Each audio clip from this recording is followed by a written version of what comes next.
अकबर बीरबल की कहानी, रेत से चीनी अलग करना। एक बार बादशाह अकबर, बीरबल और सभी मंत्रीगण दरबार में बैठे हुए थे।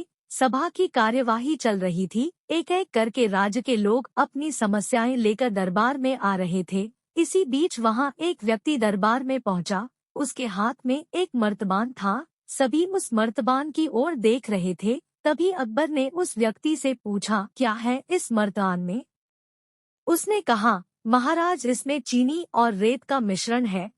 अकबर ने फिर पूछा, किस लिए? अब दरबारी ने कहा, गलती माफ हो महाराज, लेकिन मैंने बीरबल की बुद्धिमत्ता के कई किस्से सुने हैं। मैं उनकी परीक्षा लेना चाहता हूँ। मैं यह चाहता हूँ कि बीरबल इस रेत में से बिना पानी का इस्तेमाल किए चीनी का एक एक दाना अलग कर दें। अब सभी हैरानी से बीरबल की ओर देखने लगे। अब अकबर ने बीरबल की ओर देखा और कहा, देख लो बीरबल, अब तुम कैसे इस व्यक्ति के सामने अपनी बुद्धिमानी का परिचय दोगे? बीरबल ने मुस्कुराते हुए कहा, महाराज, हो जाएगा, यह तो मेरे बाएं हाथ का काम है। अब सभी लोग हैरान थे कि बीरबल ऐसा क्या करेंगे कि रेत से चीनी अलग अलग हो जाएगी। तभी बीरबल उठे और उस मर्तबान को लेकर महल में मौजूद बगीचे की ओर बढ़ चले।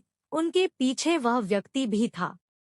अब बीरबल बगीचे में एक आम के पेड़ के नीचे पहुंचे। अब वह मर्तबान में मौजूद रेत और चीनी के मिश्रण को एक आम के पेड़ के चारों तरफ फैलाने लगे। तभी उस व्यक्ति ने पूछा, अरे यह क्या कर रहे हो? इस पर बीरबल ने कहा, ये आपको कल पता चलेगा। इसके बाद दोनों महल में वापस आ गए। अब सभी को कल सुबह का इंतजार था। अगली सुबह जब दरबार लगा तो अकबर और सारे मंत्री एक साथ बगीचे में पहुंचे। साथ में बीरबल और रेत व चीनी का मिश्रण लाने वाला व्यक्ति भी था। सभी आम के पेड़ के पास पहुंच गए।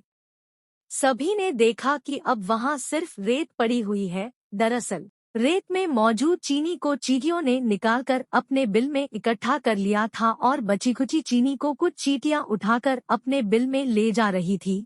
इस पर उस व्यक्ति ने पूछा, चीनी कहाँ गई? तो बीरबल ने कहा, रेत से चीनी अलग हो गई है। सभी जोर जोर से हंसने लगे। बीरबल की यह चतुराई देख अकबर ने उस व्यक्ति से कहा, अगर अब तुम्हें चीनी चाहिए तो तुम्हें चींटियों के बिल में घुसना पड़ेगा। इस पर सभी ने फिर से ठहाका लगाया और बीरबल की तारीफ करने लगे। कहानी से सीख।